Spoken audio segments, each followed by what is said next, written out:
fechada com a verdade. Você está ouvindo o Rádio Bandeirantes Campinas, FM faixa estendida 85,7. Rádio Bandeirantes, fechada com você, fechada com a verdade. Manhã Bandeirantes. Oferecimento. Recap, Sindicato dos Postos de Combustíveis de Campinas e Região. Acesse recap.org.br. E Hospital São Luís Campinas. Acesse redidor.com.br.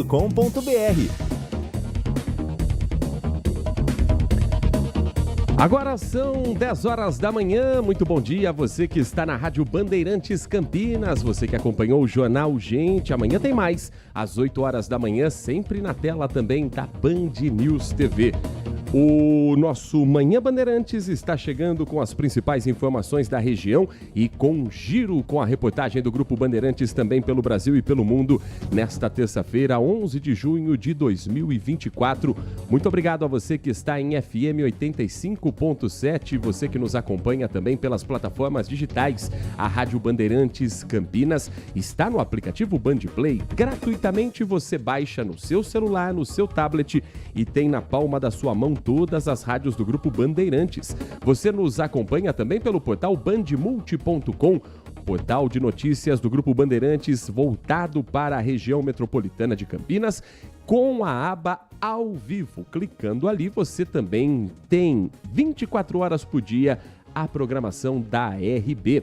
E você nos acompanha com imagens na transmissão já iniciada do nosso canal do YouTube, youtube.com/Rádio Bandeirantes Campinas. Tá nos acompanhando pelo YouTube? Deixa aquele like, fortalece a gente, dá aquela moral, além de se inscrever para receber em tempo real a nossa programação ao vivo e, uma vez inscrito, participar também dos sorteios que acontecem nas transmissões esportivas com o timaço de Carlos Batista. Canal de vídeos da Rádio Bandeirantes, youtube.com/Rádio Bandeirantes Campinas. Já são 36.400 inscritos. Se inscreva você também para fazer parte dessa comunidade e receber a principal programação do Rádio de Campinas na palma da sua mão. A nossa programação aqui no Manhã Bandeirantes, comigo Heitor Fredo, conta com a presença no estúdio do Jardim São Gabriel, no Complexo de Comunicação João Jorge Saad, do Pedro Piscinato na mesa de som, Danilo Capucci na central técnica, com a coordenação do Gil Kleber e com Tiago Prudente já conosco nesta manhã agradável aqui em Campinas, viu, Tiago? Bom dia para você. Bom dia, Heitor, aos ouvintes da Rádio Bandeirantes, por aqui em São Paulo também, uma manhã bem agradável, uma manhã típica de... A gente tá no outono ainda, né? Não tô doido, agora fiquei fora das estações aqui, mas uma manhã típica de outono. Até lá quase o final do mês, estaremos ainda no outono, que neste momento registra em Campinas 22 graus, segundo os termômetros do CEPAG da Unicamp, quase 23 graus, de uma manhã de céu claro que amanheceu com temperaturas mais baixas, 15 graus, bem parecido com o que foi ontem e deverá seguir assim nesse que é chamado o veranico.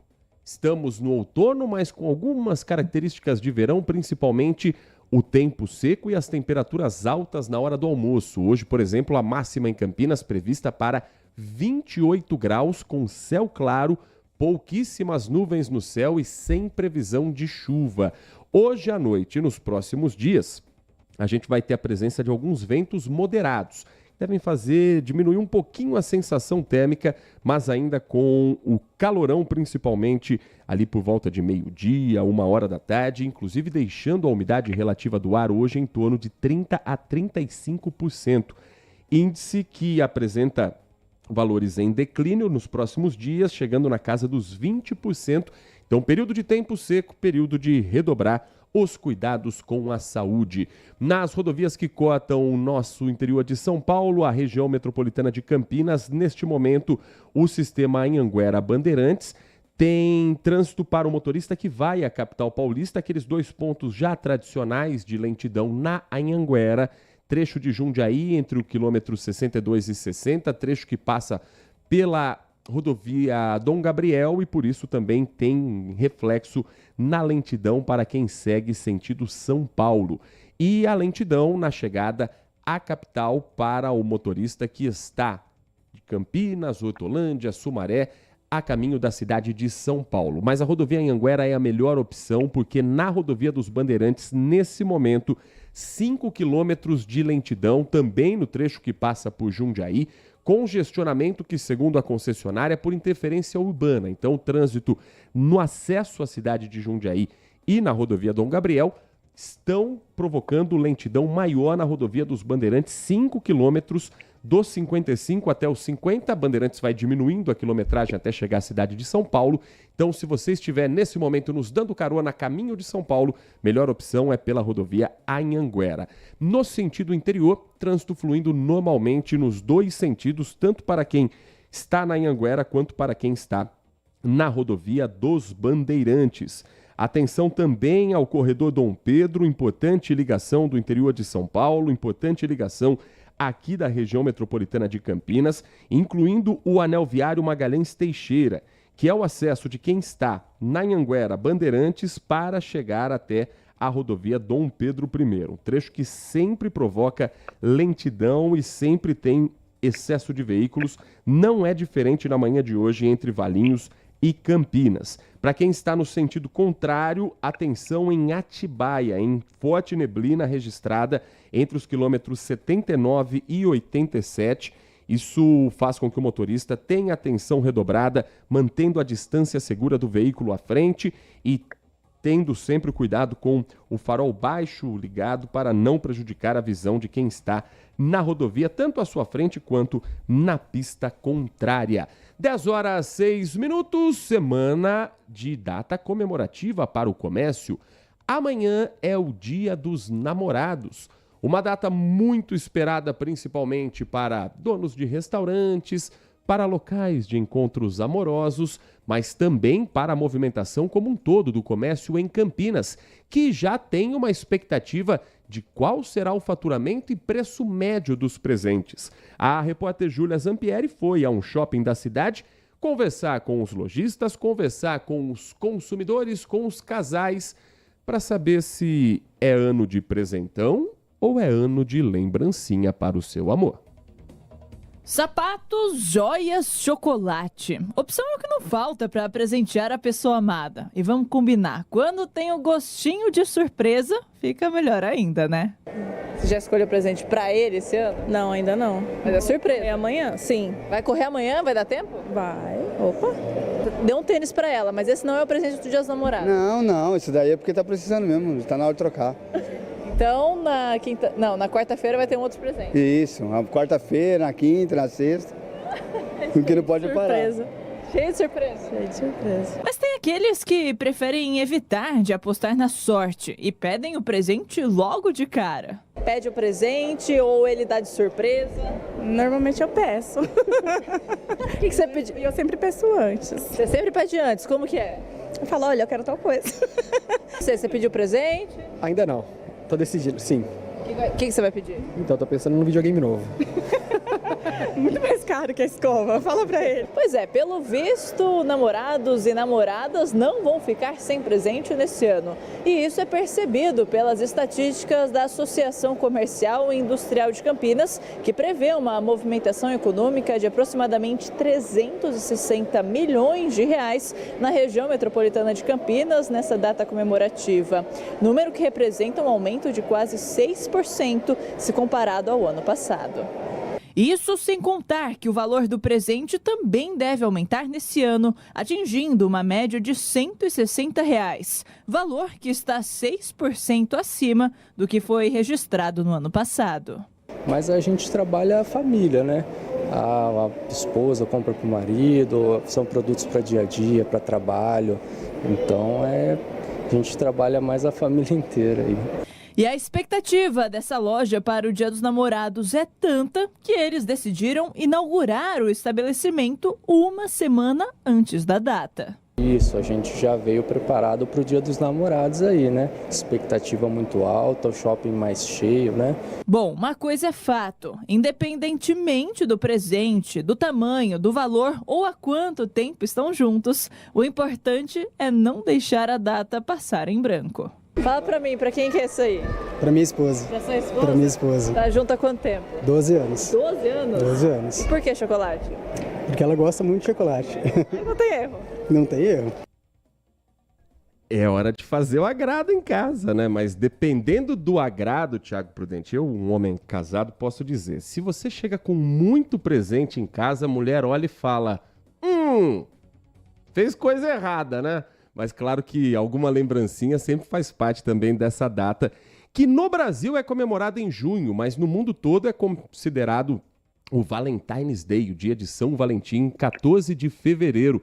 Sabe por que é em junho no Brasil, Thiago Prudente? Tem uma explicação. Não tenho ideia. Esclareça, Heitor Fredo. 12 de junho, comemorado no Brasil, coincide com a véspera do dia de Santo Antônio, mas não foi por isso que em 1948 criou-se essa data por aqui não. A ideia de estabelecer uma comemoração no dia 12 de junho veio do publicitário João Dória, pai do empresário, ex-governador de São Paulo, João Dória Júnior. Ele era dono de uma agência, a Standard Propaganda, e foi contratado pela loja Exposição Clipper com o objetivo de melhorar o resultado das vendas em junho. Junho era um mês fraco para a loja, era um mês fraco para o comércio como um todo. E aí, inspirado no sucesso que foi o Dia das Mães, João Dória, o pai, instituiu essa outra data e criou 12 de junho, bem no meio do mês, já caiu o salário, depois do 5º dia útil, o Dia dos Namorados. E era um mês de desaquecimento das vendas e acaba se tornando um dos meses mais esperados pelo comércio. Então, nada mais é do que uma data comercial, viu, Thiago Prudente? Compreendido, Heitor Fredo. Então aí, mas sem dúvida pegou, né? Então, pessoal, não tem como, para quem namora aí, se ficar sem dar presente, acho que pega mal, né, Heitor Fredo? Depois de 16 anos juntos, a gente já até esquece de dar presente no Dia dos Namorados. Mas aquela lembrancinha, aquele agradinho acaba fazendo parte, porque afinal de contas, vivemos em meio a essas datas comemorativas também. Thiago Prudente não tem presente para entregar esse ano, não, né, Thiago? Não tenho. Tô tranquilo, sem gastos no Dia dos Namorados. Tô solteiro, livre, leve e solto. 10 horas da manhã, 12 minutos. Deixa eu girar nossa reportagem, porque o corpo do piloto Igor Reis segue no Instituto Médico Legal de Bauru e ainda não há informações sobre o velório e sepultamento desse profissional da aviação, morador de Valinhos, que morreu em um acidente aéreo saindo de Bauru a caminho de Mogi-mirim. O piloto participou no final de semana de uma série de eventos na cidade de Bauru, se preparava ontem pela manhã para voltar à região, para viajar até a cidade de Mogi, quando acabou sofrendo esse acidente e não resistiu aos ferimentos. A Larissa Fontanese, repórter do Grupo Bandeirantes lá na cidade de Bauru, ela traz informações sobre o acidente, sobre a investigação feita agora pelas autoridades e conversou com uma testemunha, o Donizete do Carmo, que é presidente da Endub. Estava presente ali no local no momento em que aconteceu esse acidente, essa tragédia. A Endub é a empresa municipal de mobilidade urbana de Marília, como se fosse a Endec de Marília. Ele presenciou essa cena e, inclusive, traz novos detalhes que já foram passados para a aeronáutica que podem indicar o motivo dessa queda da aeronave que tirou a vida do piloto de Valinhos. Larissa Fontanese é a repórter aqui no Manhã Bandeirantes. O piloto da aeronave, Igor Reis, de 51 anos, morreu no local. Ele foi uma das atrações do Arraiá Aéreo, que é considerada uma das maiores festas de aviação do Brasil. O acidente aconteceu na manhã dessa segunda-feira. O Igor estava voltando para casa em Valinhos e poucos segundos depois da decolagem aqui no aeródromo de Bauru, o piloto fez uma manobra e logo em seguida a aeronave caiu. No momento do acidente, nós estávamos aqui no aeroporto. Neste momento, nós estávamos ali assistindo a decolagem das aeronaves que iam voltar para a sua cidade. E aí nós vimos esse piloto, ele decolando. Segundos depois, ele virou à direita, embicou e caiu. Após o acidente, o Corpo de Bombeiros e o SAMU foram acionados imediatamente. Nós observamos que tinha um objeto que tudo indica que esse objeto seja da aeronave. Nós pegamos o objeto e deixamos ele guardado porque o Seripa, que é o responsável que vai fazer a inspeção na aeronave, e nós vamos passar para o Seripa para verificar se esta peça ela foi responsável pelo acidente. O evento é uma realização do astronauta e senador Marcos Pontes. Em nota, a Fundação lamentou a morte do piloto, que participou como voluntário no 9º Arraiá Aéreo. Igor Reis dos Santos tinha 51 anos, era um piloto experiente de aviação esportiva, especialista em acrobacias, pilotava um avião batizado de Barão Vermelho pela semelhança com a aeronave da Primeira Guerra Mundial. Comandante Igor, como era conhecido, ele se apresentou de forma voluntária nesse evento destacado pela Larissa Fontanese em Bauru, um evento beneficente que aconteceu no final de semana também com o intuito de arrecadar alimentos e outras doações para as famílias impactadas no Rio Grande do Sul. O Igor era integrante da equipe da Associação Brasileira de Acrobacia Aérea, se apresentava em todo o país em festivais aéreos, participou dos Jogos Aéreos Brasileiros nas últimas 2 edições. Importante deixar claro que ele não morreu numa acrobacia, morreu num momento que estava se preparando para um voo normal, um trajeto entre Bauru e Mogi Mirim. Pilotava desde os 16 anos, fez um curso de instrução no aeroporto Campos dos Amarais, em Campinas, e atuava na aviação como hobby.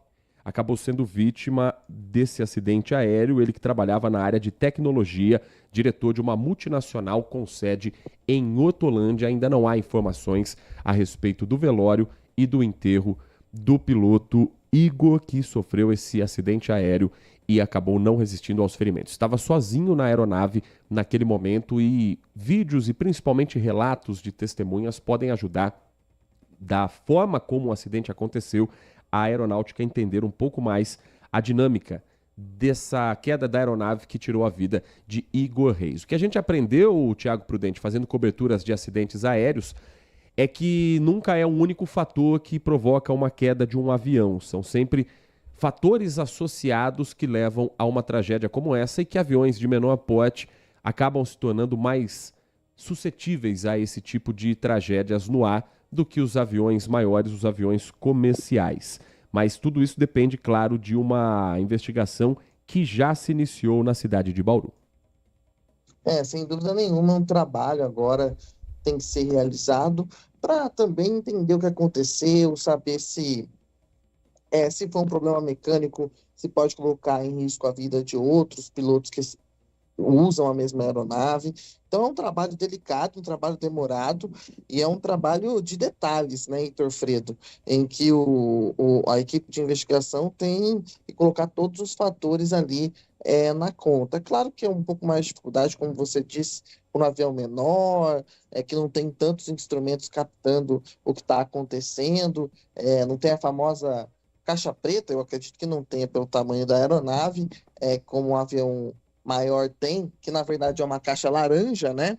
Para quem não sabe, a famosa caixa preta é laranja, dessa cor para facilitar a identificação no caso de um acidente, mas a gente tem que aguardar agora a investigação para saber exatamente o que aconteceu e, sem dúvida nenhuma, acidentes aéreos, a investigação é muito importante para evitar futuros acidentes. Infelizmente, a gente lamenta a morte desse piloto, sem dúvida nenhuma, e agora aguardo o resultado dessa investigação.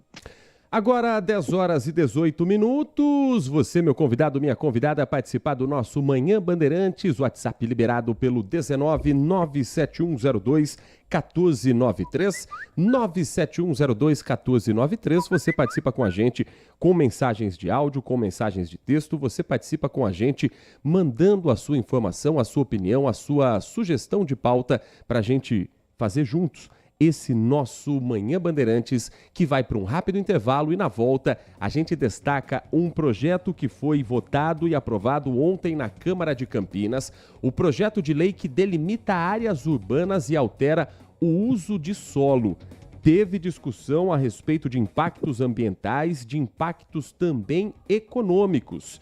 O tom de voz até subiu em determinados pontos, com uma plateia formada majoritariamente por integrantes de movimentos sociais. A gente mostra tudo isso para você na sequência do nosso Manhã Bandeirantes. Manhã Bandeirantes.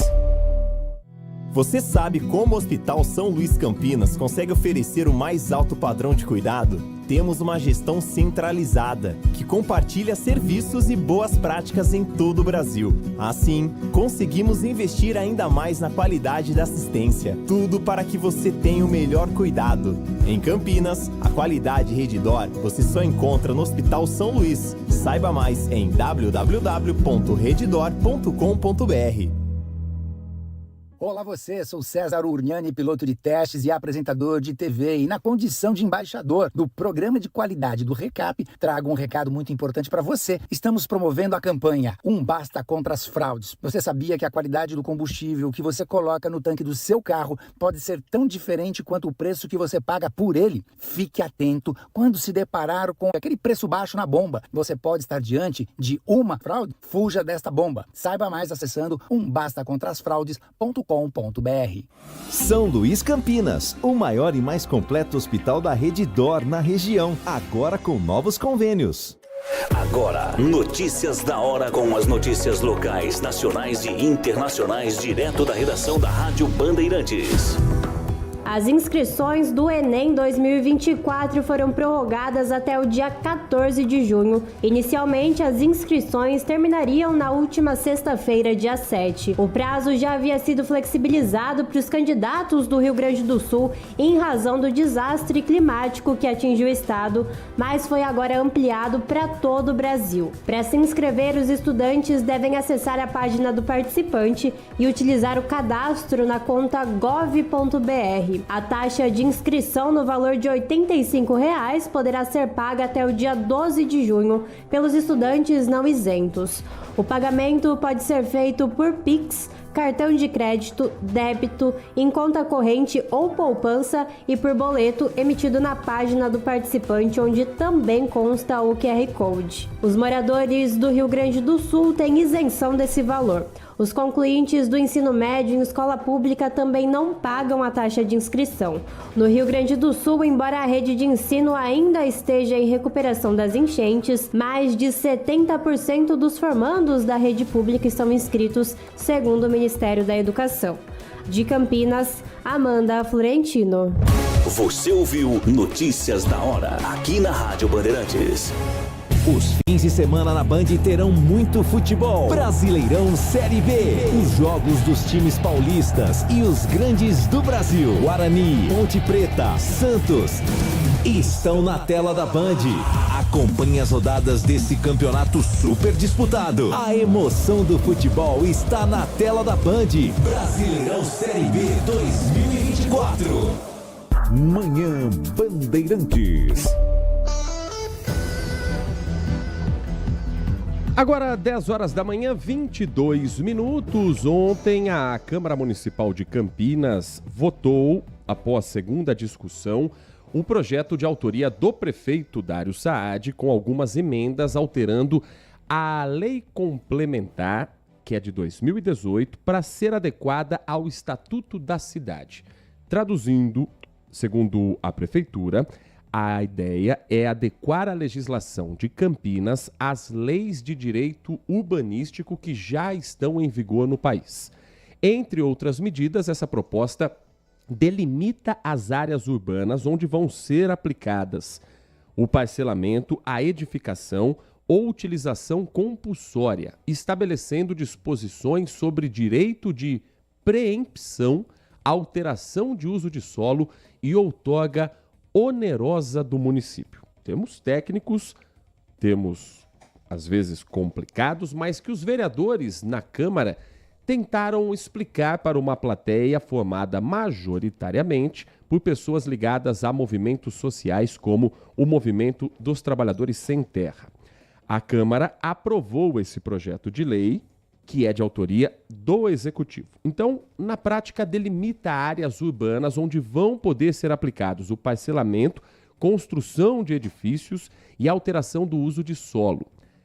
Um ponto mais discutido é com relação ao zoneamento de áreas próximas a beiras de rio, próximos a matas em áreas rurais, o que torna possível a criação de loteamentos em áreas que antes eram proibidas. Embora a base diga que é exatamente o contrário, que agora o projeto de lei vai possibilitar maior proteção a essas áreas ambientais. Vamos entender um pouco dos argumentos usados pela base de apoio, pela oposição, por quem não concordava com o projeto, mas votou mesmo assim, começando ouvindo o líder do governo, o vereador Paulo Haddad, do PSD, defendeu que a lei era necessária e essa aprovação era fundamental para que Campinas tivesse a mesma língua, falasse a mesma língua de uma lei que já é federal e que já está em vigor desde 2001. Nós já votamos a legalidade, então é importante, é imperativo que a gente faça essa adequação à lei federal. É importante que nós tenhamos a consciência de que se não fizermos, isso vai impactar sobremaneira, né, a nossa legislação municipal, para que nós tenhamos a possibilidade de oferecer moradias de interesse social e algumas áreas que até então elas não podem ser utilizadas para isso. É importante salientarmos também, senhor presidente, senhores vereadores, que nós tivemos aqui uma audiência pública, onde se fez presente o secretário de Planejamento e Urbanismo, Marcelo Colutini, bem como o secretário do Verde e Meio Ambiente, Rogério Menezes, e explicaram de forma muito didática que essa adequação, essa nossa legislação da Secretaria do Verde, se faz necessária no escopo do projeto 207, para que nós tenhamos uma legislação adequada àquilo que prevê a nossa lei federal. É importante dizer também que a legislação essa que estamos votando agora, que passou pela Secretaria do Verde, ela é muito mais restritiva do que nós temos hoje na nossa legislação vigente, dentro da nossa lei, né, que rege todas as ações dentro do perímetro urbano da nossa cidade. Só para que tenhamos uma ideia, hoje a lei exige no mínimo de 20% de área permeabilizada. A nossa legislação que estaremos votando hoje, ela exige a permeabilização de no mínimo 30%, 35% e 40%. Gente, se isso não é proteger as nossas áreas de proteção ambiental, área de proteção permanente, as nossas áreas de APA, é muito importante que a população saiba o que está sendo feito por essa casa. Nós não estamos fazendo nada aqui que não esteja em conformidade e preservando o nosso meio ambiente. Esse é o vereador Paulo Haddad, do PSD, líder do governo na Câmara Municipal de Campinas, enquanto ao fundo você ouvia gritos de revoga de parte da plateia. Mas enquanto havia essa manifestação, que foi pacífica, que não teve nenhum sinal de violência, os vereadores da base aliada, eles iam defendendo o voto 1 a 1 e inclusive instruindo a bancada a votar favoravelmente. O vereador Paulo Gaspar, que não é da base de apoio do prefeito de Campinas, Dário Saad, inclusive se coloca como um pré-candidato a prefeito, também votou a favor. Paulo Gaspar é arquiteto urbanista, diz que não é o projeto perfeito, mas é o projeto que se tem nesse momento para esse tipo de adequação à lei. E ainda fez provocações à plateia e um certo discurso ideológico também. Nós já tivemos aqui um debate na primeira votação. Eu, como arquiteto urbanista, já expus os argumentos técnicos para que esse projeto seja aprovado. Ele não é o ideal, mas é o que nós temos, né? Eu fico com uma curiosidade, Major, porque eu estou vendo algumas pessoas aqui com o boné do MST. Será que eles estão medo, seria tipo uma reserva de mercado? Uma vez que se a gente aprovar empreendimentos imobiliários na cidade, eles vão perder espaço, não vão poder invadir muita terra. Talvez seja isso. Mas infelizmente, os nossos colegas da esquerda colocam a culpa no capitalismo, nos empreendedores, mas é o capitalismo que tira a população da miséria e da pobreza, né? Não tem outro recurso. Infelizmente, o discurso marxista é o que mais empobrece as populações no mundo todo. infelizmente, se eles soubessem o conteúdo dessa lei, eles defenderiam a lei e não seriam contra, porque a lei é altamente restritiva. Eu mesmo sou contra a lei, porque ela é altamente restritiva, mas infelizmente é o que temos, eu vou votar a favor. Parabéns. Esse é o vereador Paulo Gaspar, do Partido Novo, dizendo ser contra a lei, mas votando a favor porque é o que tem. A votação aconteceu com uma vitória expressiva. Foram 23 votos a favor e 6 votos contrários. Votaram contra os vereadores do PT, Cecílio Santos, Guida Calisto e Paola Miguel, do PCdoB, Gustavo Peta, e os 2 vereadores do PSOL, Paulo Búfalo e Mariana Conte, que fez um discurso apontando os motivos para votar contra esse projeto e uma certa incoerência, na visão dela, da base aliada à Prefeitura de Campinas. O vereador Paulo Haddad argumentou aqui que esse PL 88 é só para se adequar à lei federal. A ementa diz que o PL é uma adequação ao Estatuto das Cidades, uma adequação da Lei 207 ao Estatuto das Cidades.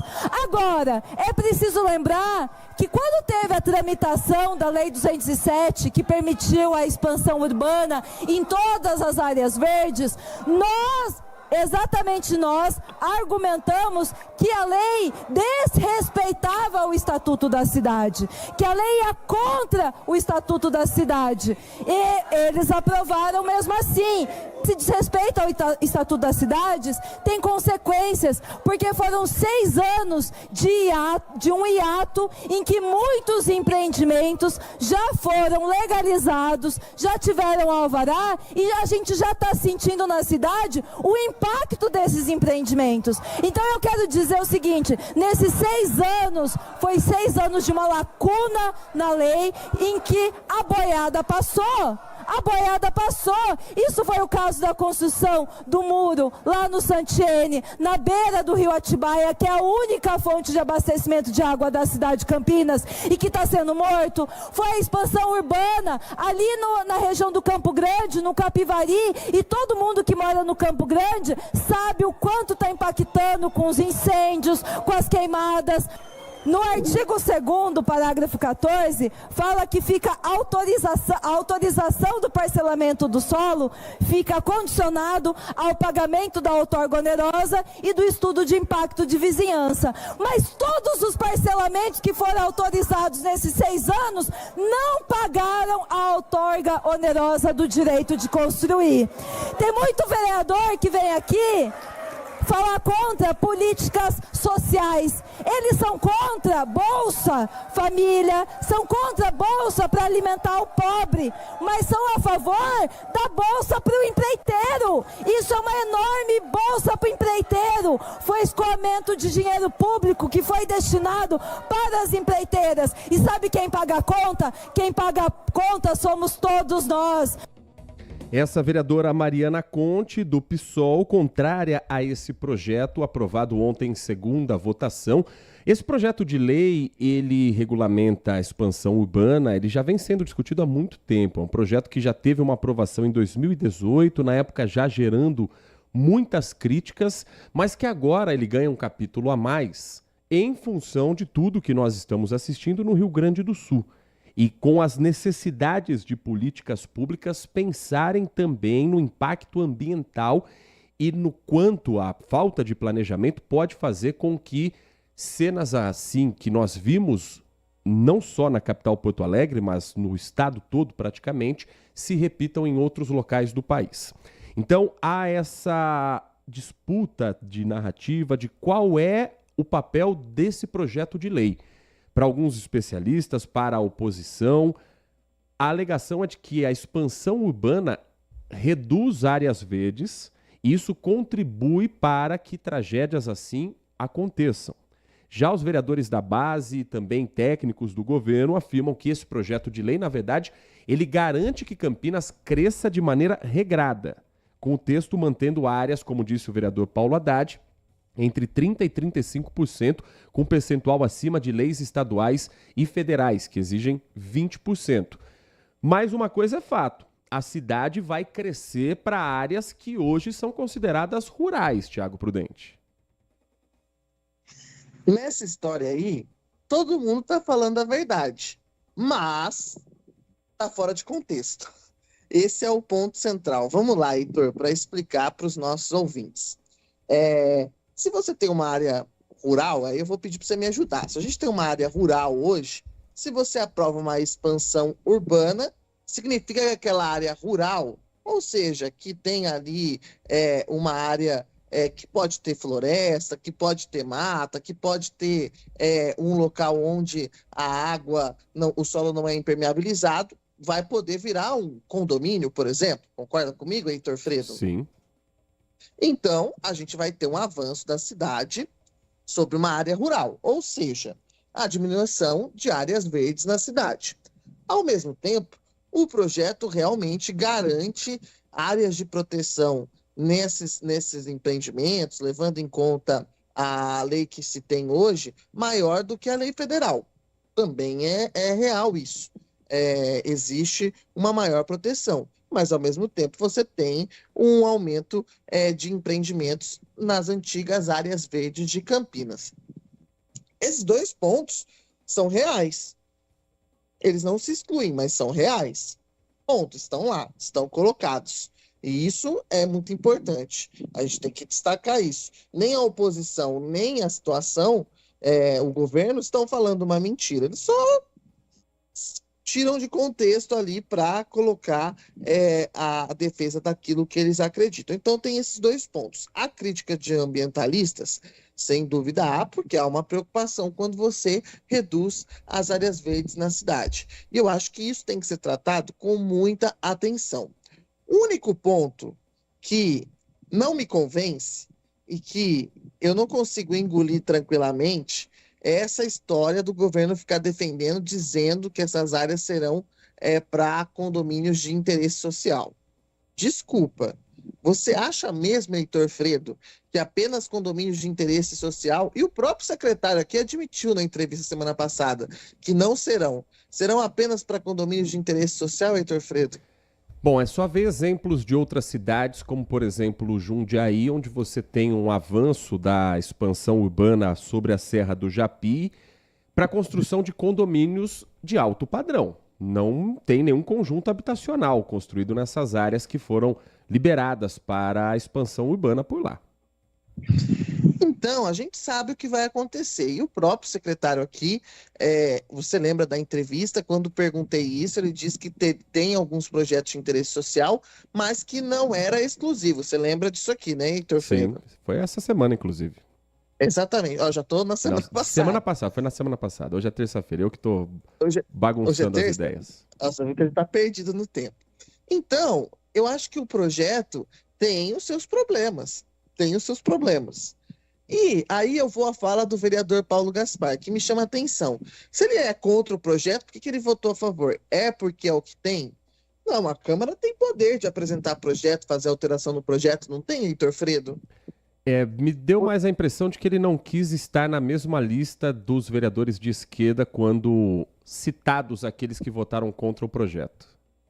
E aí vem aquela história, um ano eleitoral vai interferir naquilo que um vereador tem que pensar ou que pensa do melhor para a cidade? Essa conversa também não colou muito, o vereador foi muito mal, mas muito mal, era melhor nem ter subido na tribuna para falar alguma coisa, num caso como esse, porque se é contra o projeto e vota a favor, não tem explicação lógica. Eu nunca tinha visto isso, Heitor, mas é a primeira vez que eu vejo algo parecido.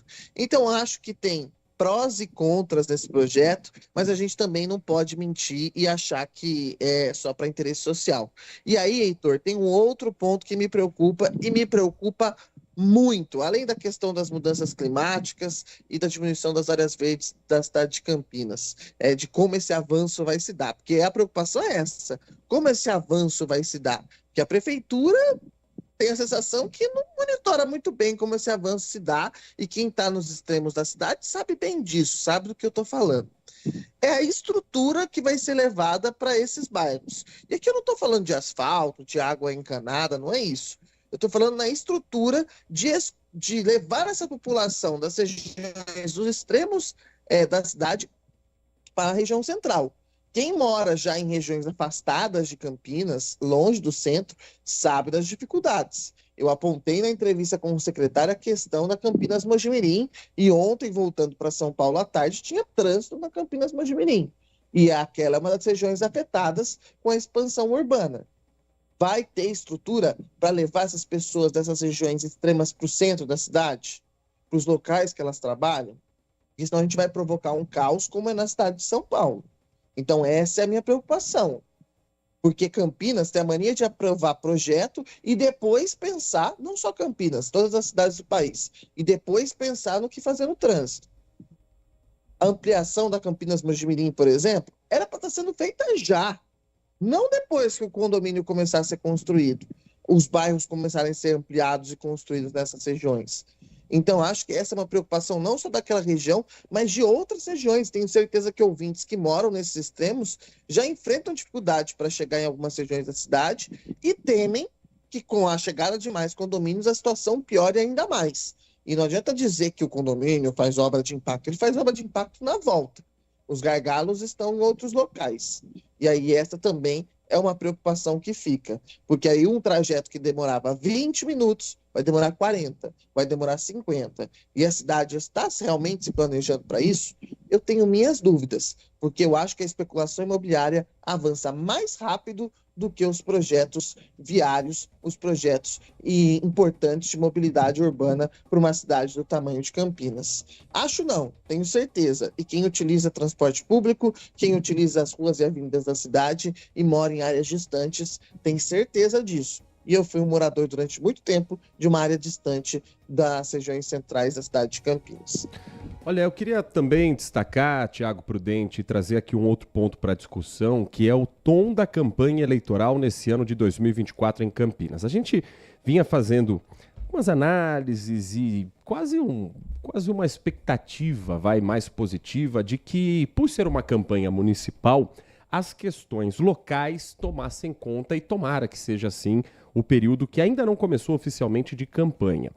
Mas as discussões ideológicas que às vezes fogem um pouco dos problemas de Campinas que precisam ser discutidos, parece que vão ganhar mais espaço. A gente teve ontem talvez 2 exemplos a respeito disso. O primeiro deles, na fala do próprio vereador Paulo Gaspar, que tudo bem, ele é um vereador do Partido Novo. Imagina-se que ele tenha esse viés político mais voltado à direita, centro-direita, e que ele faça eventualmente provocações, responda a provocações que ele vinha ouvindo também na Câmara a integrantes do Movimento Sem Terra. E aí ele traz para um discurso ideológico de que o capitalismo é quem tira as pessoas da pobreza, porque o marxismo e sendo que o vereador ele tem um conhecimento da cidade para não precisar entrar numa discussão ideológica. O mesmo vale para o prefeito Dário Saad, que ontem publicou um vídeo de resposta a uma reportagem que foi capa da Folha de São Paulo, que também foi alvo de falas, inclusive do vereador Paulo Búfalo, do PSOL, e que hoje é motivo de uma nota do Sindicato dos Jornalistas de São Paulo e da Federação Nacional de Jornalistas. A reportagem da Folha de São Paulo, assinada pelo jornalista Luiz Eduardo de Souza, tem o seguinte título: Microcasas se expandem com puxadinhos em Campinas, dizendo que um ano após a entrega das casas embriões de 15 metros quadrados na comunidade do Mandela, a população beneficiada por esses imóveis relataram à reportagem da Folha de São Paulo um desafio diário para viver nas residências diminutas. Muitos deles fizeram puxadinhos de madeirite, levando o bairro a um processo de favelização. E aqui a reportagem relembra o que aconteceu naquele período, dos imóveis para 116 famílias que viviam em área de risco em um terreno ocupado de maneira irregular. A reportagem da Folha de São Paulo ouviu moradores daquela região e o vice-prefeito Vanderlei de Almeida, que falou a respeito desse projeto Embrião, como foi batizado, dizendo que há casos de famílias com até 8 pessoas apontadas na reportagem. E na fala, inclusive, do vice-prefeito, ele traz alguns pontos a respeito da negociação feita entre prefeitura e a própria comunidade. Vanderlei de Almeida justificou que o atraso na ampliação se deve a uma discordância sobre a planta apresentada que previa modelos a partir de 33 metros quadrados. Com as aspas de que primeiro cabe ressaltar que a ampliação já era prevista antes da polêmica, mas o projeto travou porque os moradores exigiam um modelo vertical, que é impossível, e está negociando a prefeitura com a comunidade para manter a planta horizontal. Depois, o prefeito faz um vídeo atacando pessoalmente o repórter, dizendo que ele é afiliado ao PSOL, que ele assinou uma carta a favor de mais socialismo e utilizando uma tática que, ao invés de você argumentar os fatos, você desqualifica quem está publicando. Algo que não é um comportamento que a gente vê com frequência do prefeito Dário Saad, nem no mandato, nem anteriormente como secretário, como vereador, mas que, se for esse o tom da campanha, pode dar uma sinalização de que nós teremos discussões que vão para o lado pessoal, que vão para argumentos ideológicos e que podem dar um tom de campanha municipal com mais cara de polarização política esquerda e direita do que discussões a respeito do que Campinas realmente precisa de um gestor público, Thiago. Exatamente, e aí foge daquele ponto central, que quando você está ali numa eleição municipal, você quer um gestor, você quer entender o que aquela pessoa tem para oferecer para a cidade. Discussões pessoais, de questão de costumes, que inclusive a prefeitura não tem nada a ver com isso, não vão mudar a realidade da cidade. E aí, esse vídeo ontem, eu não vou entrar aqui no mérito da reportagem, porque não é uma reportagem de um veículo do Grupo Bandeirantes de Comunicação, mas sim de outro veículo. E aí eu vou entrar na questão do vídeo do prefeito que tornou isso público e notório, para não dizer outra coisa. O que acontece é que quando você faz ataques pessoais a quem quer que seja, você demonstra uma falta de argumentos para aquilo que você quer explicar.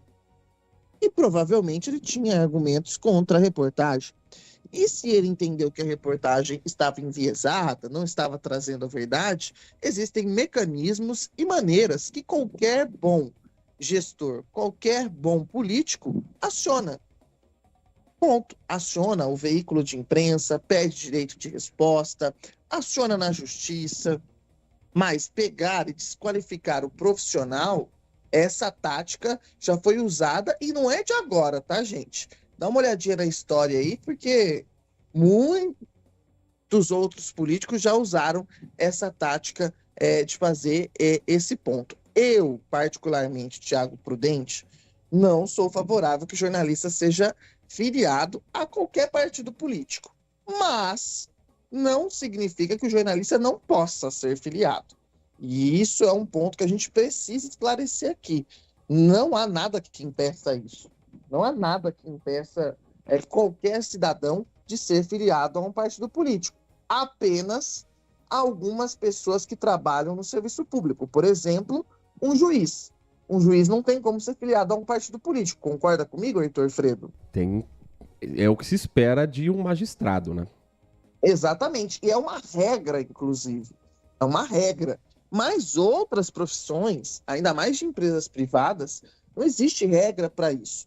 Eu, particularmente, essa é uma decisão minha, Thiago Prudente, não sou. Mas, se o outro colega decidir ser, é uma questão pessoal dele, é uma questão que ele pode adotar. E aí eu vou para o segundo ponto. Ser filiado a um partido político não determina se a pessoa é partidária quando ela está trabalhando ou não, porque ela pode ser isenta da mesma maneira. E não ser filiada a qualquer partido político também não determina se o jornalista é isento ou não. Porque isenção é uma questão ligada ao trabalho jornalístico. E se houve um erro na reportagem jornalística que a prefeitura interpreta dessa maneira, que seja atacada a reportagem jornalística. Esse é o ponto central. E aí eu fui olhar os comentários, Heitor, na publicação do prefeito. Sabe o que o prefeito provoca? Apenas ódio, desinformação. E eu acho que, como um gestor público, não é isso que ele quer. Sem dúvida nenhuma, não é isso que ele quer. Como médico, não é isso que ele quer. Então, acho que esse é um ponto importante. E eu estou dizendo aqui, não estou entrando no mérito da reportagem, mas na forma em que se dá a defesa de pontos como esse, porque a civilidade é algo importantíssimo em situações como essa. A civilidade é um ponto central quando você tem que julgar um gestor público ou alguém que se coloca para ser eleito pela população, pelo menos na minha visão. E aí eu faço o questionamento. Se esse jornalista fosse filiado ao PL ou ao Republicanos, então a reportagem teria validade, Heitor Fredo? O Sindicato dos Jornalistas de São Paulo, ele emite uma nota falando a respeito desse assunto, e a nota também assinada pela FENAGE, a Federação Nacional dos Jornalistas, dizendo que ao invés de questionar o conteúdo da reportagem, segundo as entidades escrita de forma correta e isenta pelo profissional, tenta descredibilizar o trabalho jornalístico em função de uma pretérita filiação partidária. Com essa postura, o prefeito visa intimidar o trabalho jornalístico, desrespeita a liberdade de expressão e ataca a profissão. Casos de violência contra jornalistas vêm aumentando no Brasil e no mundo, e em muitos casos por governantes que, ao invés de cumprirem a sua função, ao qual foram eleitos, preferem atacar os profissionais que relatam em suas reportagens a falta de políticas públicas desses governantes. Lamentamos a postura do prefeito Dário Saad e que isso venha contribuir com a violência ao expor o profissional às redes de ódio e atentar contra o pleno desempenho de sua atividade, sua segurança profissional e física. Aqui é o seguinte, nós somos pessoas públicas que estão aqui trazendo informação, levando também opinião.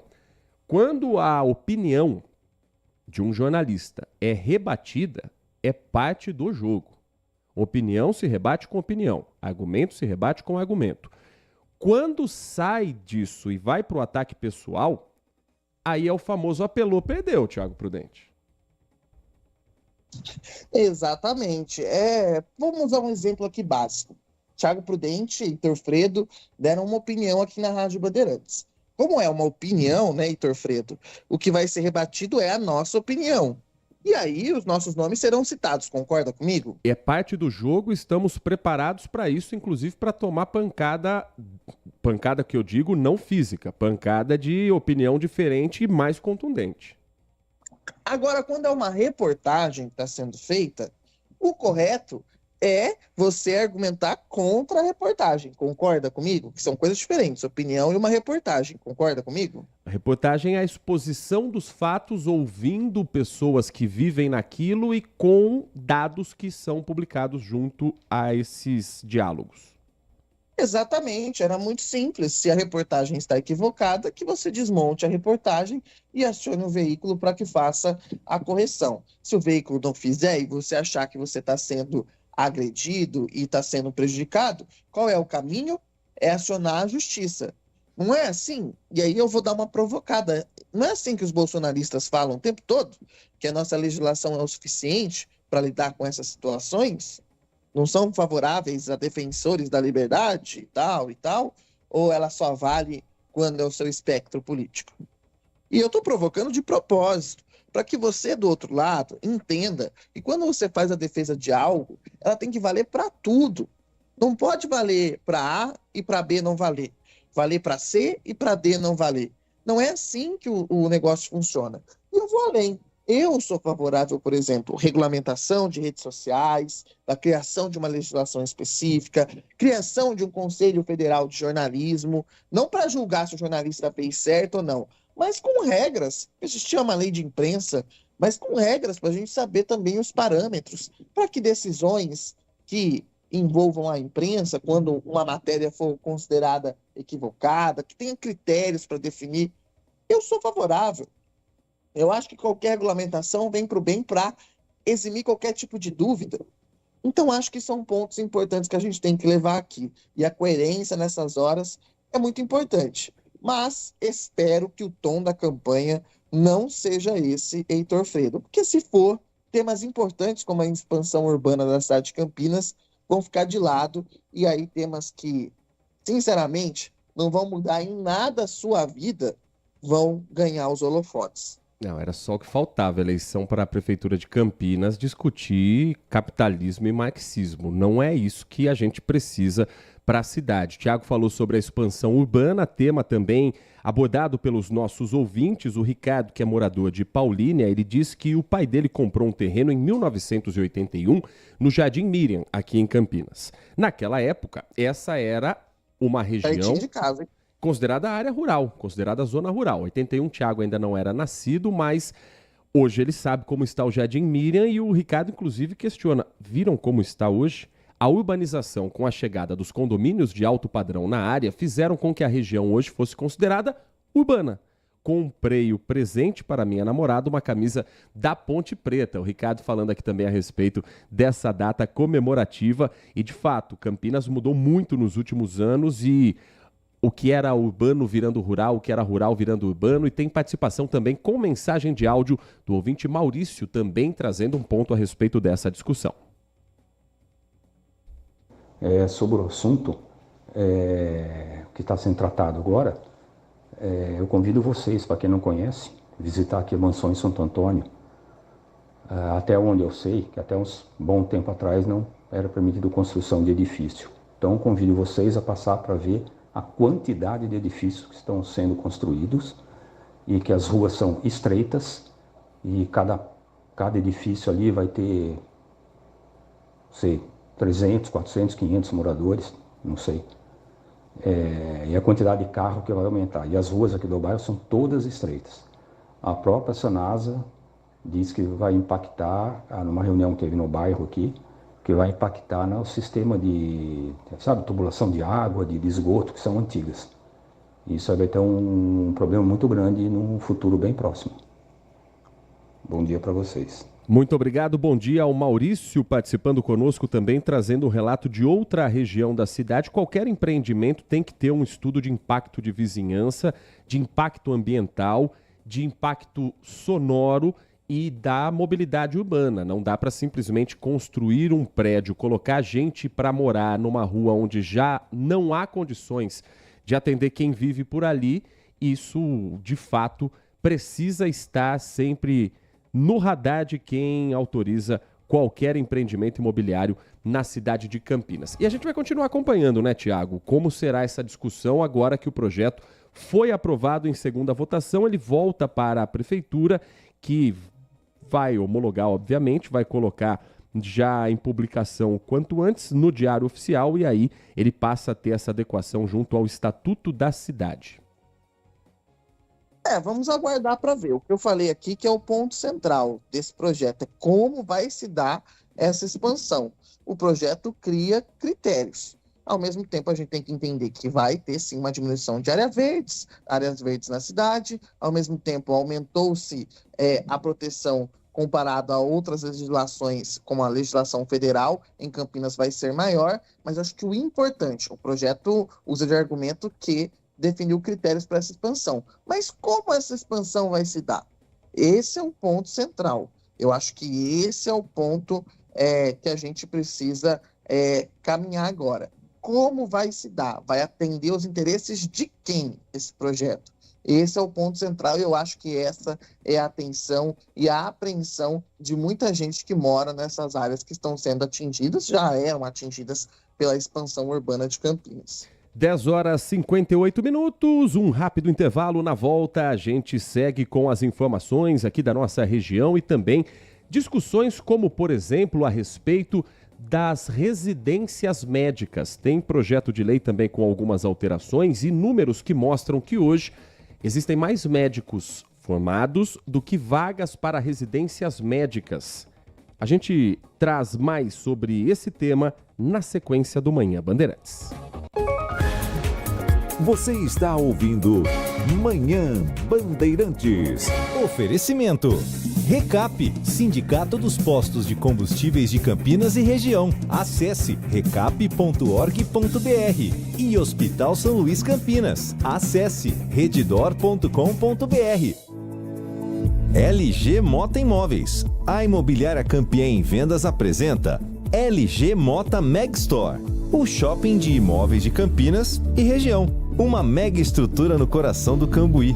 na Avenida Coronel Silva Teles 387, esquina com a Rua Coronel Quirino. São 60 empreendimentos no mesmo lugar, direto dos principais incorporadores do país. São imóveis comerciais e residenciais. Para moradia ou investimento, nosso telefone é 19 3722 7740 e nossas redes sociais, @LG Mota Imóveis. Assista ao programa Circuito Imobiliário todo sábado, às 8h30 da manhã, na Band Mais TV. E ouça na Rádio Bandeirantes, toda sexta e sábado, às 10 da manhã. O nosso maior patrimônio é o nosso cliente.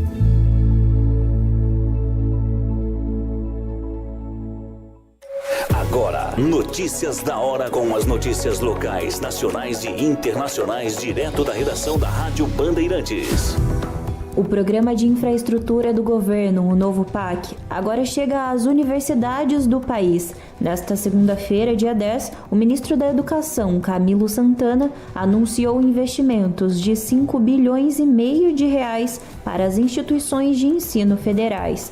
O ministro também citou novos recursos para recompor o orçamento das universidades. E dos mais de 5 bilhões de reais do novo PAC, 3 vão para a implantação de 10 novos campi, que são novos prédios de universidades que já existem, além da retomada de obras inacabadas, a construção de novos refeitórios, laboratórios, moradias, centros de referência e de convivência. Além disso, mais de 1,7 bilhão de reais deve ir para hospitais universitários. Ao anunciar a criação dos novos campos de universidades pelo país, o presidente Lula disse que a ideia do governo é espalhar o ensino superior federal até mesmo em cidades menores, para aumentar o acesso da população. Ainda, o governo federal anunciou que pretende construir 8 hospitais universitários com atendimento pelo SUS. Você ouviu Notícias da Hora, aqui na Rádio Bandeirantes. São Luís Campinas, o maior e mais completo hospital da rede DOR na região, agora com novos convênios. Manhã Bandeirantes.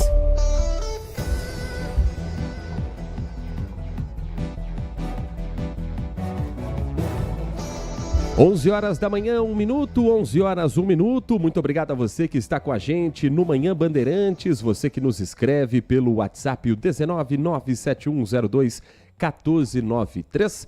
O Jonizele Cano acompanhando a gente todas as manhãs também, participando do Manhã Bandeirantes. Agradecendo a participação do Felipe, final do telefone 7519. Gente de todas as partes de Campinas, repercutindo assuntos e mostrando pra gente que está também acompanhando a nossa programação pela RB, Rádio Bandeirantes Campinas. Deixa eu acionar o Everton Ramos para falar a respeito de uma investigação que acontece da Polícia Civil em um crime que aconteceu no distrito do Ouro Verde. 2 homens em uma moto passam em frente a uma casa e começam a atirar. 5 pessoas são baleadas, uma delas não resiste aos ferimentos. As outras 4 levadas para hospitais, fora de perigo, passam a ser a chave para apurar quem são os autores desse homicídio e dessa tentativa de tirar a vida de outras pessoas, através de depoimentos para saber se eles já vinham sofrendo algum tipo de ameaça, se eventualmente algum deles era o alvo dos criminosos e os outros acabaram também sendo atingidos por estarem juntos nesse grupo. O Everton Ramos traz pra gente essa reportagem a partir de agora aqui no Manhã Bandeirantes. Foi na frente dessa casa, no Jardim Aeronave de Viracopos, que o crime foi registrado. No chão, marcas de sangue e no portão da residência, o buraco de um dos disparos. Segundo testemunhas, os 5 homens estavam em frente a essa casa quando os criminosos chegaram em uma motocicleta. Armados, eles começaram a atirar. Uma das vítimas foi atingida por pelo menos 7 disparos. Os tiros atingiram as regiões do tórax, dos braços, das pernas e das costas do rapaz de 34 anos que não resistiu aos ferimentos e morreu no local. As vítimas foram levadas para os prontos-socorros do Ouro Verde e do Campo Grande, onde ficaram internadas. Ao menos 14 cápsulas de calibre 9mm e 16 fragmentos de projéteis foram apreendidos na cena do crime. A polícia deve ouvir as vítimas e familiares para entender o que poderia ter motivado o ataque para identificar os autores do crime. O caso é investigado pelo DHPP, a Delegacia de Homicídios e Proteção à Pessoa. 11h04. Manhã Bandeirantes fala agora a respeito de saúde. Um estudo denominado Demografia Médica no Brasil, considerando todos os cursos de medicina já abertos no país, aponta que o número de formandos em médicos em 2024 será de quase 598 mil profissionais. Número mais exato, 597.428 médicos devem se formar nesse ano de 2024. Para os mais de 40 mil novos médicos que se formam todos os anos, esse é o número total, né? 597 mil médicos no país, 40 mil novos médicos formados a cada ano. Para esses 40 mil, existem cerca de 20 mil vagas de ingresso na residência médica. A conta, portanto, não fecha. E para tentar equilibrar esses números, uma faculdade de Campinas lança neste mês de junho a pós-médica, uma pós-graduação para médicos em psiquiatria e dermatologia. Isso para os médicos generalistas recém-formados e para os especialistas que desejam aprofundar conhecimentos em uma área específica da profissão. Sobre esse assunto, nosso convidado é o Dr. Guilherme Sutti, diretor de graduação de medicina da Faculdade São Leopoldo Mandic, que é quem está lançando esse curso de pós-graduação. Dr. Guilherme, prazer ouvi-lo aqui na Rádio Bandeirantes. Um bom dia para o senhor. Bom dia, é um prazer falar com vocês. Esse curso de pós-graduação, ele tem a mesma validade de uma residência médica? Bom, muito obrigado pela oportunidade de poder explicar. A São Leopoldo Mandic acredita na importância da qualificação do médico. Para isso, nós temos mais de 84 vagas de residência médica em diversos programas nas áreas prioritárias. Mas a gente sabe que também existe uma demanda muito grande para especialização, para continuação da formação médica, além da residência médica. Como você mesmo contou, a gente tem um número de vagas de residência médica no Brasil inferior ao número de médicos que se formam anualmente. Então, a pós-graduação médica é uma opção do médico melhorar sua formação, aprender em detalhes alguma área específica de interesse, é uma formação diferente da residência médica, mas com a pós-graduação médica no modelo desenhado na São Leopoldo Mandic, esse médico vai poder, ao longo do tempo, prestar provas de título de especialista para ser considerado especialista naquela área. Tiago Prudente, doutor Guilherme Sutti conosco aqui no Manhã Bandeirantes. Bom dia, doutor Guilherme, muito obrigado pela participação aqui no Manhã Bandeirantes. Eu queria que o doutor explicasse para a gente, que eu acho que é uma dúvida que surge para muita gente. Quando o médico se forma, ele é obrigado a fazer a residência ou uma especialização para atuar, ou não? Ele já pode atuar como clínico geral, por exemplo? Como é que funciona isso? Explica para a gente. E também com essa pós-graduação que o doutor explicou, como é que funcionaria esse processo? Eu acho que é uma dúvida para muita gente que não entende muito bem como é que funciona essa área. Excelente pergunta. É ótimo a gente poder explicar. A Faculdade de Medicina tem duração de 6 anos e o médico, o aluno, ao final desses 6 anos, ele sai com um diploma de médico. Então, ele pode trabalhar como médico não especialista. Ele não pode se apresentar ou realizar atividades reservadas aos especialistas. Caso esse médico deseje uma qualificação em alguma área, ele pode fazer uma especialização. A residência médica é uma especialização médica e ele faz a residência na área que ele deseja. Então, a Faculdade de Medicina tem 6 anos. Caso ele deseje se tornar um especialista, ele pode fazer residência médica. Os programas de residência médica têm duração entre 2 a 5 ou 6 anos, dependendo da especialidade. E agora a gente tem uma nova modalidade da pós-graduação. A residência médica é regulada pelo Ministério da Educação. Existe uma comissão vinculada ao Ministério da Educação, chamada Comissão Nacional de Residência Médica, que credencia os programas de residência médica no Brasil, e elas têm características específicas determinadas pela Comissão Nacional de Residência Médica. Por exemplo, a carga horária semanal de atividade do médico residente é de 60 horas, então ele trabalha 60 horas por semana, e obrigatoriamente ele tem que receber uma bolsa com valor nacional determinado pela Comissão Nacional de Residência Médica. Na especialização, segue as regras determinadas pelo Ministério da Educação também para a especialização. A carga horária semanal não tem definição mínima e o programa tem que atender aos critérios do Ministério da Educação. Doutor... Não sei se eu consegui explicar tudo. Sim, perfeitamente. O senhor, inclusive, falou a respeito da Comissão Nacional de Residência Médica, que está em discussão nesses últimos tempos em Brasília, nas últimas semanas, por conta de um decreto que foi publicado pelo vice-presidente da República no exercício do cargo, dispondo sobre alterações da Comissão Nacional de Residência Médica. Uma das críticas feitas pela oposição, por alguns conselhos de medicina pelo país, é de que esse decreto ele pode dobrar o número de representantes do governo federal na comissão de residência.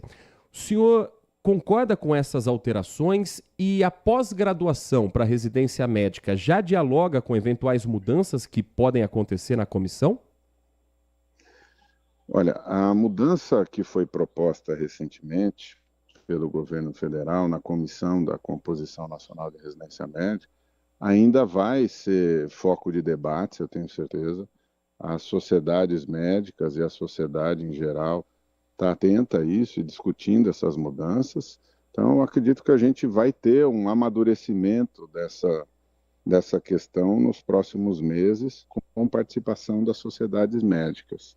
Qualquer mudança que seja determinada pelo governo federal, pelos órgãos regulatórios, Ministério da Educação, Comissão Nacional de Residência Médica, leva obrigatoriamente a ajustes nos programas em atividade. Então, ainda não tem nenhum ajuste específico para os programas de residência médica em decorrência dessas alterações, mas caso eles aconteçam, os programas terão que se adequar. Tiago? Doutor, eu queria entender o seguinte, uma das grandes dificuldades que a gente tem hoje, sem dúvida nenhuma, principalmente na questão do SUS, é para quem precisa marcar um especialista, que é o nosso assunto de hoje, né? Que muita gente tem essa dificuldade, a rede pública tem uma dificuldade em ter especialistas. Isso acontece, doutor, porque a gente tem realmente poucos especialistas no país, ou tem a ver exatamente com esse problema, esse número limitado de vagas para formar especialistas e que a São Leopoldo cria essa alternativa para aumentar aí esse número de especialistas? Tem uma relação de uma coisa com a outra? Eu sei que também tem um fator salário do poder público paga para os médicos diferente da rede privada, mas eu queria saber isso. Falta especialistas no país, a formação de especialistas? A gente precisa aumentar e muito a nossa capacidade de formação de especialistas? Pelos dados da demografia médica, que vocês citaram no início da nossa conversa aqui, cerca de metade dos médicos, um pouco mais da metade dos médicos, declaram ter alguma especialidade. Então, a gente tem metade dos médicos que conversa com a quantidade de vagas disponíveis de residência médica. Metade dos médicos não tem especialidade. Então, certamente a gente tem dificuldade de formar especialistas em algumas áreas. E por várias razões. Por deficiência de vagas ofertadas para formação, por questões de mercado, por questões de trabalho, condições de trabalho. Então, o jovem médico hoje, está buscando maneiras alternativas de completar a sua formação. Então, eu só gostaria de reforçar, a São Leopoldo Mandic acredita e apoia a formação através da residência médica. Nós temos mais de 84 vagas de residência e devemos abrir no ano que vem mais 10 vagas de residência médica, mas a gente entende que existe a necessidade de ampliar a formação para que a gente possa ofertar para a população um número maior de médicos qualificados e, mais do que isso, existe um grande contingente de médicos jovens, recém-formados, que desejam buscar outras modalidades de formação para completar o seu conhecimento médico. Doutor Guilherme Sutti, nesse primeiro momento, os cursos oferecidos, a pós-graduação oferecida nas áreas de psiquiatria e dermatologia. Há intenção também para outras especialidades no futuro próximo? Sim, nós vamos lançar programas na área de cardiologia, ginecologia e obstetrícia, endocrinologia, oftalmologia e, com certeza, com o passar do tempo, teremos novos programas. O que diferencia a formação de especialização pós-médica da São Leopoldo Mandic?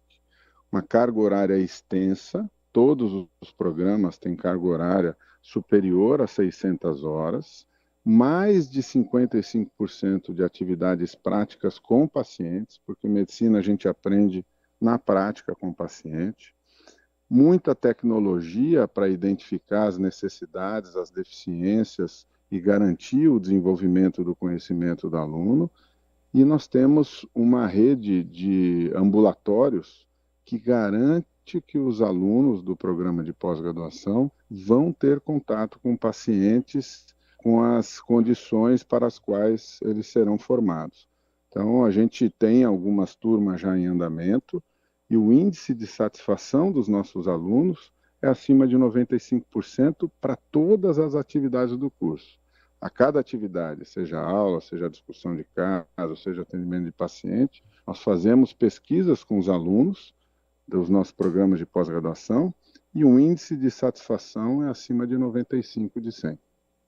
Nós conversamos no Manhã Bandeirantes com o Dr. Guilherme de Menezes Sutti, diretor de graduação de medicina da Faculdade São Leopoldo Mandic, falando a respeito dessa inauguração prevista para acontecer nesta semana, dia 13 de junho, o curso de pós-graduação médica em Campinas.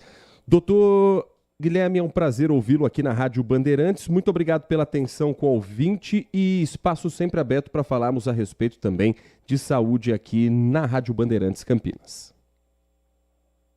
Muito obrigado, um bom dia a todos. 11h16, Manhã Bandeirantes seguindo com o giro da informação e a participação também dos nossos repórteres espalhados pelo Brasil, como a Gabriela Veras, que direto de Brasília vai falar agora a respeito do projeto de regulação das redes sociais.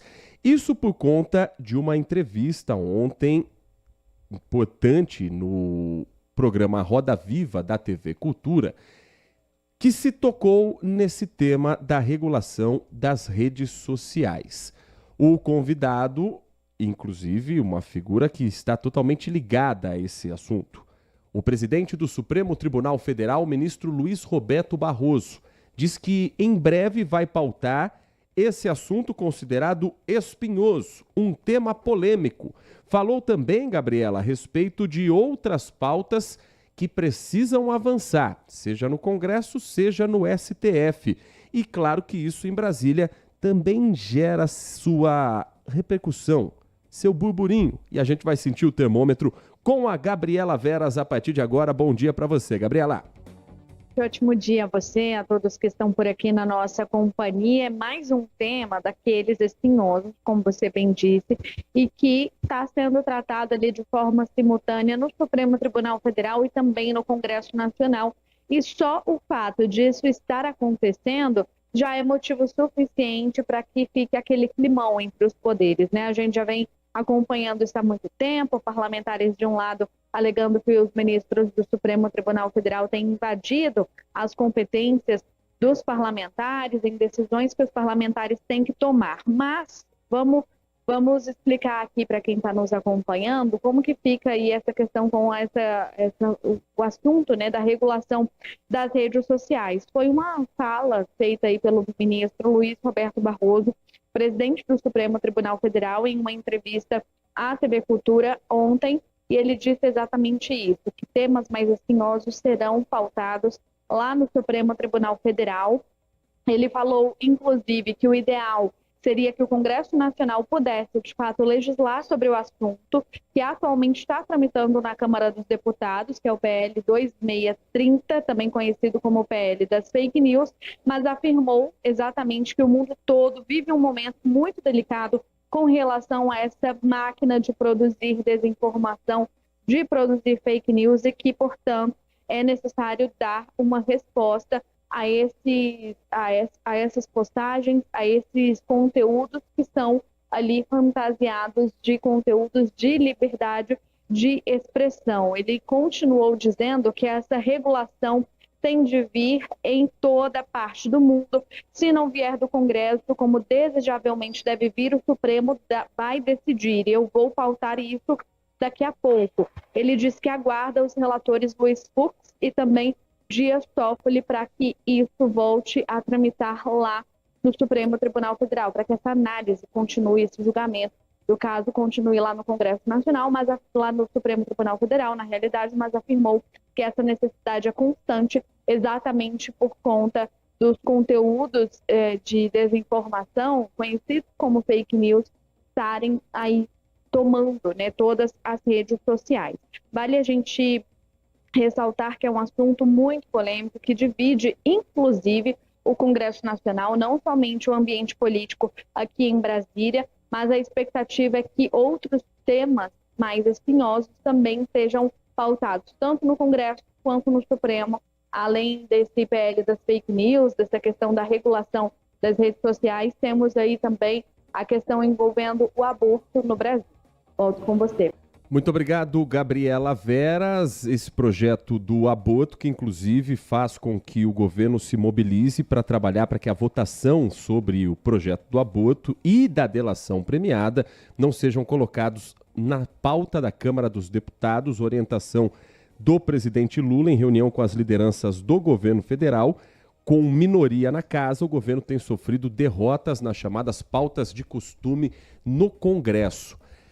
A regulação das redes sociais, seja favorável, seja contrário, a gente entende que é algo urgente. Estamos em período eleitoral, a discussão das fake news, as mentiras espalhadas pelas redes sociais, isso faz parte da nossa sociedade hoje, então é preciso pensar que o legislador, na época em que fez o texto sobre calúnia, difamação, não tinha Facebook. Quando se tinha um projeto de lei lá atrás para falar sobre os limites do que pode ou não pode publicar, não tinha grupo de WhatsApp. Então, é preciso avançar com a lei de acordo com o que a sociedade hoje vê de mudanças. O projeto do aborto, ele entra numa urgência que não me parece tão urgente assim. A Câmara vai votar um projeto que pode igualar o crime de aborto ao de homicídio, passando de 10 para 20 anos a pena para a mulher que praticar esse aborto, depois da 22ª semana de gestação, equiparando, portanto, o aborto ao homicídio. Se for aprovada, a solicitação permite que o assunto siga direto para votação no plenário da Câmara, porque nesse momento está com esse pedido de urgência para que seja colocado em pauta o quanto antes. O projeto é de autoria do deputado Sóstenes Cavalcante, do PL do Rio de Janeiro, considerado um dos bolsonaristas mais fortes dentro da Câmara Federal. E o projeto, o texto fixa esse prazo de 22 semanas para o procedimento, que atualmente não tem previsão no Código Penal para o aborto legal, em caso de estupro, no caso do feto ser formado sem cérebro, caso de anencefalia, e do risco de vida à mãe. Então, o prazo fixo seria de 22 semanas para estas situações específicas. Passando isso, configuraria como homicídio. A sensação que me passa é de que as prioridades são muito diferentes nesse momento do que a política pauta para o Brasil e do que realmente a gente vive no dia a dia, Tiago Prudente. Falar sobre aborto, óbvio que é importante, mas um pedido de urgência, enquanto um projeto de lei sobre a regulação das redes sociais é tratado como segundo plano, dá aquela sensação de, já que neste momento a Câmara e o Senado conseguiram uma maioria para essa pauta, aproveitem a chance, pressionem o governo, criem esse apelo popular com uma camada da sociedade que concorda com esse projeto e faça passar antes que o cenário político mude. Exatamente. A urgência nada mais é do que evitar o debate. É isso que a gente tem que colocar aqui. E o debate é sempre importante, independentemente do tema que seja proposto. É no Congresso que esses debates têm que ser realizados. Mas debate, não colocar o projeto na urgência para ser aprovado da maneira mais rápida e sem discussão. E aí eu volto lá atrás, como os temas se conectam. O presidente do STF, Luiz Roberto Barroso, disse que vai colocar para julgamento a questão das fake news. E por que esse tema vai ser julgado pelo STF, Heitor Fredo? Porque, mais uma vez, o Congresso não discute esse tema. Não tem como fugir. Ou aprova ou não aprova o projeto. E não tem problema algum. Acho que a discussão é importante.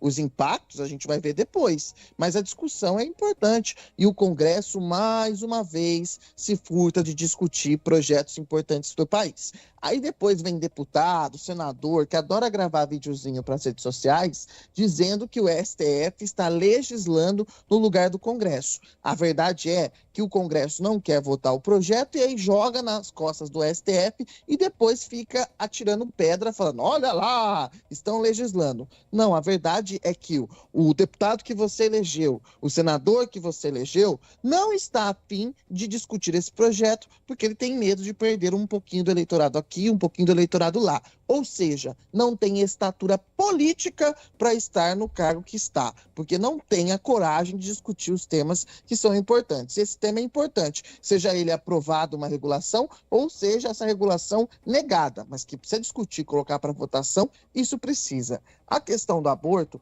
é outro ponto que me chama a atenção. Pode-se discutir o aborto e isso deve se discutir, não tem problema algum. Agora, o que me chama a atenção, Heitor, qual que é a pena para quem estupra alguém no Brasil hoje? Qual que é a pena de reclusão para essa pessoa? Você consegue pesquisar para a gente aí, por favor, rapidamente? De 6 a 10 anos de prisão. De 6 a 10 anos de prisão. E qual que é uma das medidas que estão previstas em que você pode realizar o aborto no Brasil? É estupro, a lei hoje permite a mulher vítima de estupro que tenha engravidado nesse ato, independente de qualquer período, ela possa interromper a gravidez. Aí você determina um período, obriga uma mulher estuprada e que pode detectar a gravidez depois desse período, quem está nos ouvindo já viram inúmeros casos dessa maneira, a ter um filho de um estuprador, e aí se ela fizer o aborto depois desse período, ela pode ficar na cadeia mais tempo daquela pessoa que estuprou ela. Então, não sei nem se revitimiza, não sei nem como é que chama um negócio desse. Se você não acha incoerente um projeto como esse, é preciso colocar a mão na consciência. E ninguém está falando aqui se é favorável ou contra. Eu acho que o tema é importante ser debatido, mas esse projeto traz distorções gravíssimas sobre a questão do aborto, que já é regulamentado no Brasil para alguns casos específicos. Se você não ficou estarrecido de que o estuprador vai ficar menos tempo na cadeia do que uma mulher que sofreu o estupro e abortou depois da 22ª semana, o que é que prevê esse projeto, é preciso colocar a mão na consciência. Fora que a nossa Câmara dos Deputados é formada por 513 parlamentares. Dos 513 deputados, 91 são mulheres. São 91 deputadas. Projeto de lei de aborto só pode ser discutido com a presença forte da mulher no Congresso. Enquanto não for maioria uma Câmara feminina, eu acho que a gente não devia nem tocar nesse assunto, viu, Tiago Prudente? E eu acho importante isso aqui. E a gente não está dizendo que o homem não tem que participar do debate, né, Heitor Fredo? Ele não pode ser o protagonista.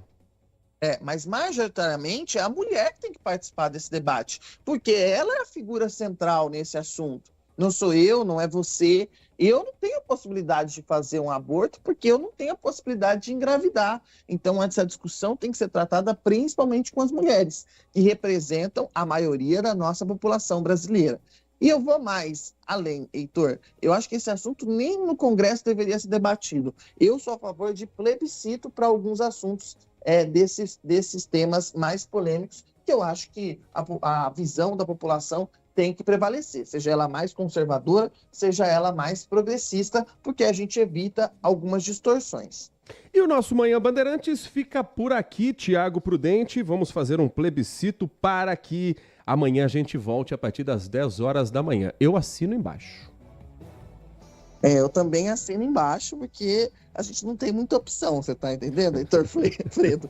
Esse é um plebiscito forçado. Amanhã estamos aqui às 10 da manhã, mas com muito prazer para conversar com os nossos ouvintes. Um abraço para você e até amanhã. O Guarani já anunciou técnico, Heitor Fredo? Ainda não, mas nós vamos saber agora com Carlos Henrique, dentro do nossa área, como estão as negociações de bastidores. Por enquanto, ainda trabalho interino no Brinco de Ouro, e também tem as informações da Ponte Preta, que terá um jogo para lá de curioso no final de semana, confronto pai e filho, Nelsinho Batista pela Ponte, Eduardo Batista pelo Novo Horizontino, duelo que você acompanha na tela da Band.